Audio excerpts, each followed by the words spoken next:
আবার বিয়ে করতে চলেছেন টলিউডের গায়ক অনুপম রায়। এর আগে প্রিয়া চক্রবর্তীর সাথে সংসার তার সফল হয়নি।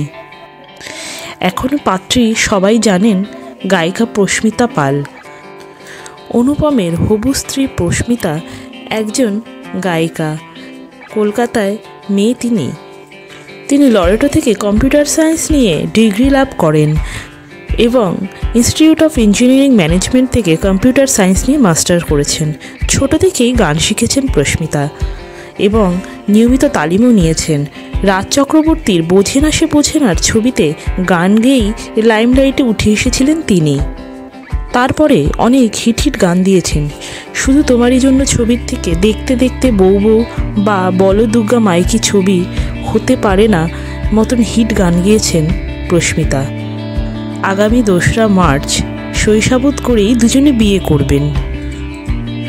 অনুপম রায়ের আগেও 2 বিয়ে তার স্থায়ী হয়নি, সেরকম প্রস্মিতা পালেরও এটি দ্বিতীয়বার বিয়ে। এর আগে প্রস্মিতা বাধা পড়েছিলেন চিকিৎসক সৌনকের সাথে। তার নাম ছিল সৌনক বিশ্বাস। অনুপম রায়ের এটি 3য় বিয়ে হলেও এই সম্পর্ক নিয়ে খুব আশাবাদী হয়েছেন গায়ক। তবে অনেকের মনেই প্রশ্ন, অনুপম প্রস্মিতার প্রেমের শুরুটা আসলে কবে? প্রিয়ার সঙ্গে সম্পর্ক থাকাকালীনই ভালোবাসার সবটাই খোলসা করেছেন প্রস্মিতা।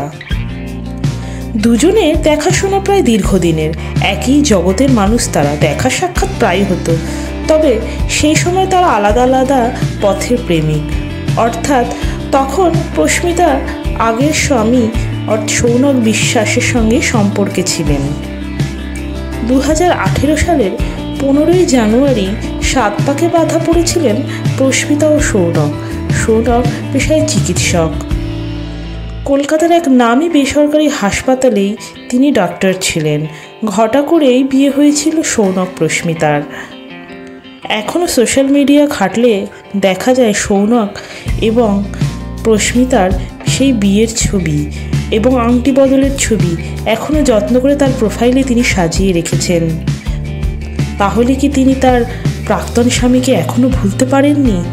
ভালোবেসেই বিয়ে করেছিলেন সৌনককে, কিন্তু তা সত্ত্বেও তাদের দাম্পত্য জীবন টিকেনি। ওইদিকে 2021 সালে প্রিয়া আলাদা হয়ে যান গায়ক অনুপমের থেকে।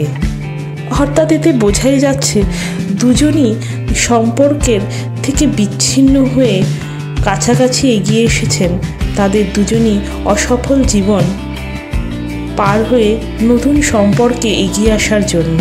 তবে প্রস্মিতা জানান গত বছর থেকেই তাদের এইরকম একটি সম্পর্কের শুরুয়াত হয়েছে। তার আগে সেরকমভাবে অনুপম রায়ের সাথে কিছুই ছিল না।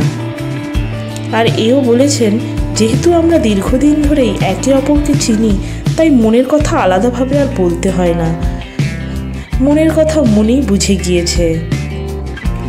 সেরকমভাবে আমরা কেউ কাউকে প্রপোজ করিনি, ঘরোয়া আয়োজনেই বিয়ে করবেন তারা।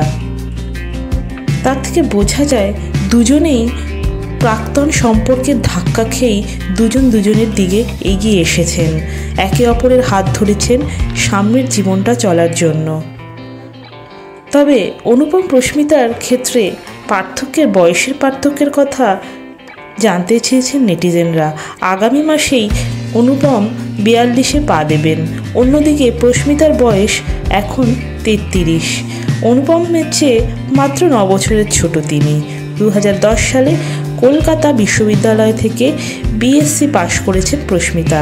আইসিএসসি দিয়েছিলেন 2007 সালে। তবে অনুপম আর প্রস্মিতার জুটি সত্যি খুবই ভালো। দুজনকে অভিনন্দন রইল এবং শুভেচ্ছা রইল সব ভক্তদের তরফ থেকে। তারা যেন নতুন দাম্পত্য জীবনে সুখী হন। তো আপনাদের মতামত কি অবশ্যই জানাবেন। কেমন লাগছে অনুপম এবং প্রস্মিতার জুটি? তাদের নতুন জীবনকে কেমনভাবে আপনারা সাপোর্ট করছেন অবশ্যই জানাবেন কমেন্টে। আর ভিডিওটি ভালো লাগলে অবশ্যই লাইক করবেন এবং চ্যানেলের নতুন দর্শক হলে অবশ্যই সাবস্ক্রাইব করে নেবেন। ধন্যবাদ।